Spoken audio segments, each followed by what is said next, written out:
Good morning students. मैं Anoop Srivastava, golden public school Chuharpur Khadar, Greater Noida online class में आज हिंदी का एक टॉपिक लेके आया हूं। आज इस टॉपिक में अलंकार के बारे में बात करेंगे। अलंकार भाग 1 में हमने अलंकार क्या है, उनके भेद के बारे में बात की थी। आज अलंकार भाग 2 में शब्दा अलंकार के भेद, उनके बारे में बात करेंगे। शब्दा अलंकार के अंतर्गत अनुप्रास, यमक और श्लेष के बारे में एक्सप्लेन करेंगे, उनकी परिभाषा के बारे में बात करेंगे, उनके उदाहरण के बारे में बात करेंगे। यदि यह वीडियो आप सभी बच्चों को अच्छा लगे तो चैनल को सब्सक्राइब करें, वीडियो को लाइक करें और शेयर करें। तो शुरू करते हैं आज का वीडियो। अलंकार, जैसे कि मैंने जो है अलंकार भाग 1 में मैंने अलंकार के बारे में विस्तार से वर्णन किया था। अलंकार अर्थात आभूषण या गहना। अलंकार का शाब्दिक अर्थ है भूषण, आभूषण या गहना।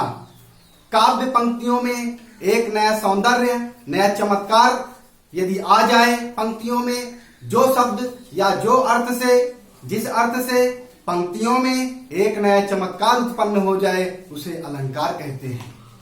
ये सारा हमने जो है भाग 1 में एक्सप्लेन किया है। आज हम जो है शब्दा अलंकार के अंतर्गत जो प्रमुख भेद है उनका एक्सप्लेनेशन करेंगे। तो शुरू करते हैं आज का वीडियो। शब्दा अलंकार के अंतर्गत अनुप्रास, यमक और श्लेष, इन प्रमुख 3 अलंकारों को लिया गया है। इन तीनों की परिभाषाएं, इन तीनों के उदाहरण आपके सामने प्रस्तुत करता हूं और समझाने की कोशिश करता हूं। सारे बच्चे ध्यान से समझेंगे। पहला है अनुप्रास अलंकार। शब्दा अलंकार के अंतर्गत पहला है अनुप्रास अलंकार। अनुप्रास अलंकार, इसकी परिभाषा की बात करें तो जहां व्यंजन वर्णों की लगातार एक से अधिक बार आवृत्ति होने से काव्य में सौंदर्य और चमत्कार उत्पन्न होता है, वहां अनुप्रास अलंकार होता है।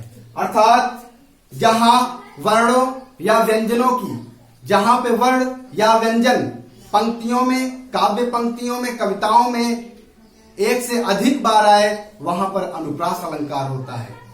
अर्थात व्यंजन या कोई सा भी वर्ण हो, वो कविताओं में या पंक्तियों में बार बार आए, उसकी आवृत्ति बार बार हो, उस वर्ण की आवृत्ति बार बार हो, वहां पे अनुप्रास अलंकार होता है।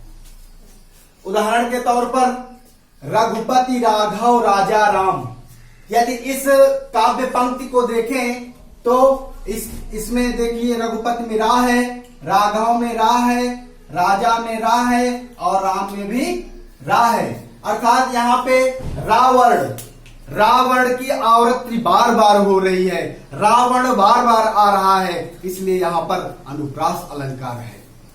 दूसरे एग्जाम्पल की बात करें, तारानी तनुजा तट तमाल तरवर बहुछाए। तारानी तनुजा तट तमाल तरवर बहुछाए, यमुना छवि का एक जो है यहां भी छायांकित किया गया है कविता के माध्यम से। जो बच्चे पढ़े होंगे शीर्षक यमुना छवि, भारतेंदु हरिश्चंद्र जी का, वो यहाँ पर उसकी झलक देखेंगे। तारानी तनुजा तट तमाल तरवर बहुछाए, यहां पर ध्यान देंगे ता ता ता ता ता, देखेंगे ता वर्ण जो है बार बार आ रहा है, इसलिए यहाँ पर अनुप्रास अलंकार है। यमुना छवि की पंक्तियां यहाँ पर दी गई हैं। तरनी तनुजा तट तमाल तरवर बहुछाए, अर्थात ता वर्ण की आवृत्ति बार बार हो रही है। ता वर्ण की आवृत्ति बार बार होने से यहाँ पर अनुप्रास अलंकार है। बहुत सारे उदाहरण हैं इनके। अगर बच्चों के जो है पड़ोस की भाषा में या उनके बोलचाल की भाषा में बात करें तो बहुत ही जल्दी बच्चों को समझ में आ जाएगा। जैसे छंगू के छप्पर में 6 छछूंदर छुछुआत रहे। छंगू के छप्पर में छह छछूंदर छुछुआत रहे, अर्थात छा छा छा। बच्चे बहुत जल्दी समझ जाते हैं इस तरह के एग्जाम्पल। छा छा छा बार बार आ रहा है, छा की आवृत्ति हो रही है, इसलिए यहां पर अनुप्रास अलंकार है। दूसरा, यदि एक हास्य की तरह एक और उदाहरण बच्चों के सामने प्रस्तुत करूं तो आपको बिल्कुल से स्पष्ट हो जाएगा। चंदू के चौपार में चार चोर चबर चबर चना चबा रहे थे। चंदू के चौपार में चार चोर चबर चबर चना चबा रहे थे, अर्थात चा चा चा यहां पर बार बार आ रहा है, इसलिए यहां पर भी अनुप्रास अलंकार है। तो इस तरह से हमने अनुप्रास अलंकार को एक्सप्लेन किया। जहां पे वर्ण की आवृत्ति बार बार हो काव्य पंक्तियों में, वहां पे अनुप्रास अलंकार होता है। तेरी बरछीने है खलन के, बा बा। तेरी बरछीने है खलन के, बा बा बार बार आ रहा है, अर्थात इसमें भी अनुप्रास अलंकार है। हाँ, अगला है, दूसरा है शब्दालंकार के अंतर्गत दूसरा आता है यमक अलंकार। ध्यान से देखेंगे बच्चे, एक बार अगर सही से समझ लिया तो फिर कभी दोबारा बार बार उसको रटने या उसको जो है बार बार याद करने की जरूरत नहीं है। एक बार समझ में आ गया तो आपको जो है आजीवन याद रहेगा। कैसे? यमक को देखेंगे।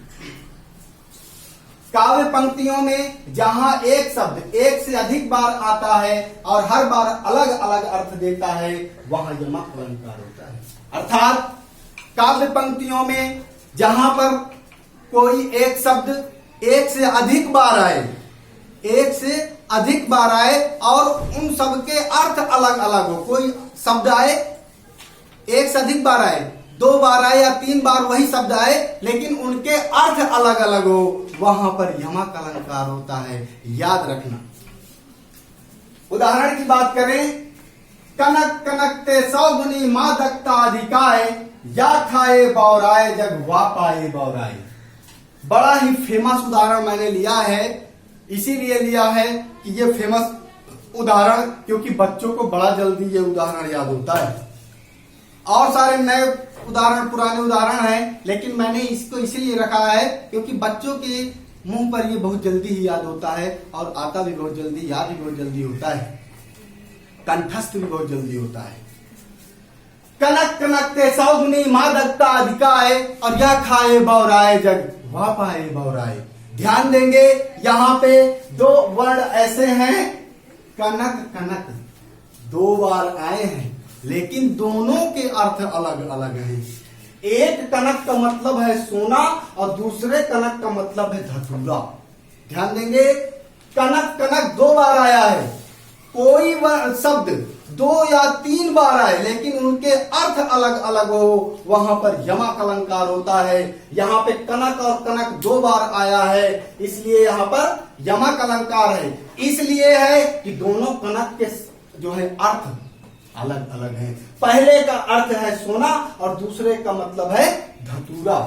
कनक कनकते 100 गुनी मादकता अधिकाय, या खाए बौराए जग वा पाए बौराए।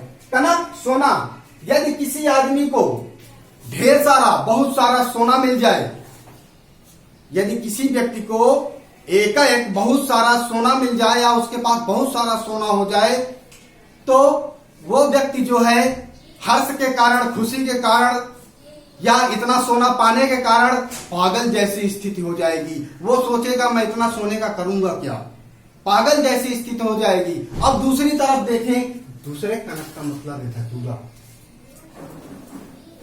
धतूरा का मतलब स्थिति दोनों की एक जैसी हो जाएगी, लेकिन दोनों का अर्थ अलग अलग है, स्थिति एक जैसी हो जाएगी। कनक का मतलब है धतूरा। यदि व्यक्ति जो है धतूरे के फल को, धतूरा को खा ले, धतूरे को खा ले, जो कांटेदार जो है बाहर गांव के झाड़ियों में कई जगह पे होता है, ग्रीन कलर का, और उसमें जो है कांटे होते हैं थोड़े बड़े बड़े, यदि वो धतूरा व्यक्ति खा ले तो आदमी पागल हो जाता है। अर्थात यदि बहुत सारा ढेर सारा सोना मिल जाए व्यक्ति को तो वो पागल हो जाएगा, यदि कोई धतूरा खा ले तो भी पागल हो जाएगा। अर्थात दोनों का अर्थ अलग है, दोनों की स्थिति एक जैसी हो जाएगी। अर्थात यहां पर यमक अलंकार है। तो बहुत ही अच्छा मैंने जो है एग्जाम्पल के माध्यम से समझाया। इसके दूसरे एग्जाम्पल की बात करें तो बहुत सारे हैं। एक और एग्जाम्पल ले लेता हूं, काली घटा का घमंड घटा। बहुत ही फेमस है, बच्चे जरूर याद करते हैं, एग्जाम में भी छोटा सा एग्जाम्पल लिख के आते हैं। काली घटा का घमंड घटा। अब ध्यान देंगे, काली घटा का घमंड घटा। घटा शब्द जो है 2 बार आया है। काली घटा का घमंड घटा अर्थात घटा घटा। काली घटा का घमंड घटा अर्थात 2 बार। घटा शब्द जो है 2 बार आया है, लेकिन दोनों के अर्थ जो है अलग है। काली घटा का घमंड घटा अर्थात काली घटा अर्थात पहले का अर्थ है घटा का मतलब बादल। काली घटा का घमंड घटा और दूसरे घटा का अर्थ है कम होना, घट जाना, कम होना। काली घटा का घमंड घटा, पहले घटा का मतलब है बादल और दूसरे घटा का मतलब है कम हो जाना। काली घटा का घमंड घटा, तो यहां पर भी यमक अलंकार है। दोनों शब्द के जो है तो दोनों में एक ही जैसे लग रहे हैं, घटा घटा, लेकिन दोनों का अर्थ क्या है? बादल और कम होना, इसलिए यहां पर भी यमक अलंकार है। हाँ, शब्द अलंकार के तीसरे की बात करें तो श्लेष अलंकार यहां पर दिया हुआ है।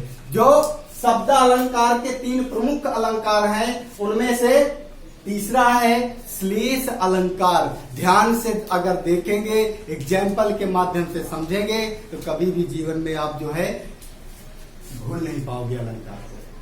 हाँ, परिभाषा की बात करें, जिन काव्य पंक्तियों में कोई एक शब्द एक ही बार आए और अलग अलग अर्थ दे, वहां श्लेष अलंकार होता है। ध्यान देना, ऊपर हमने सीखा 2 लगातार आते थे, दोनों के अर्थ अलग अलग थे।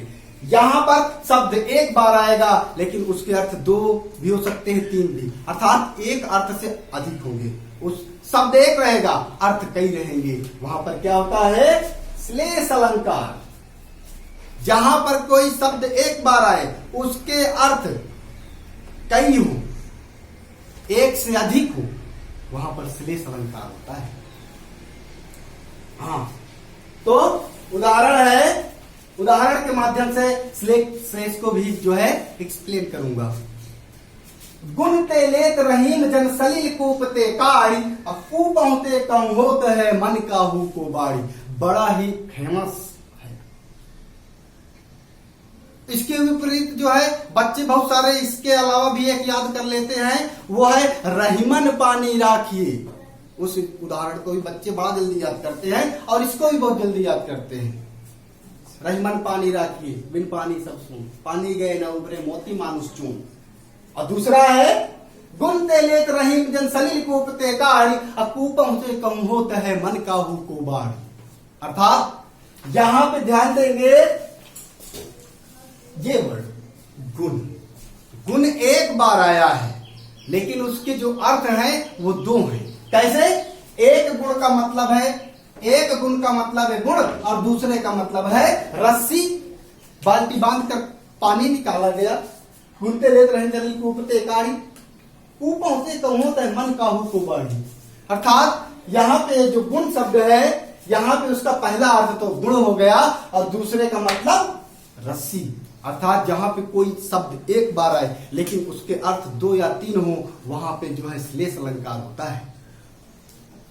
तो ये वीडियो आप सभी लोगों को कैसा लगा? लाइक करें, कमेंट करें, चैनल को सब्सक्राइब करें और अपने व्हाट्सएप ग्रुप पे जरूर शेयर करें, ताकि बहुत सारे लोगों को इसका फायदा हो और इसकी गहराई तक समझ पाए। थैंक यू, धन्यवाद।